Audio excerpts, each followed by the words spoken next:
Oye, no nos mandaron nuestras provisiones del hospital. ¿Qué está pasando? No hay entregas hoy. ¿No hay entregas? ¿Quién le dirá al doctor Grizzly? Non è un mio problema. Cometa, ¿qué haces aquí? ¿Qué ocurre? Son los mandacanes. Renunciaron. ¿Cómo que renunciaron? O sea que se enfriaron, salieron por piernas, ni el aire les vieron. Mira, Lo sentimos, señora Alce. Renunciamos. Sin mandacanes no hay entregas. Sin entregas no hay Meda. ¿Qué va a ser de Magda?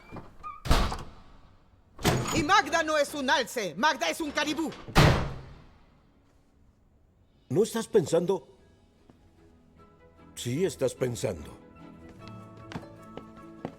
Detesto que piense. Magda, he esperado toda mi vida para este momento y no me vas a rechazar de nuevo. Escucha, voy a salir, voy a tomar el trineo y a entregar paquetes te guste o no. ¿Por qué? Porque cuando un problema enfrenten, lo mejor entreguen. Pisé tu almohadilla y dejé mis huellas por todo tu escritorio, ¿no? Eso no cambia el hecho de que voy a hacer entregas, ¿lo entiendes? De acuerdo. Pero quita tus sucias patas del escritorio. ¡Woohoo! ¡Sí! ¡Sí! Magda, tomaste la decisión más inteligente de toda mi vida. Cometa. ¿Sí? Magda quebranta las reglas una vez.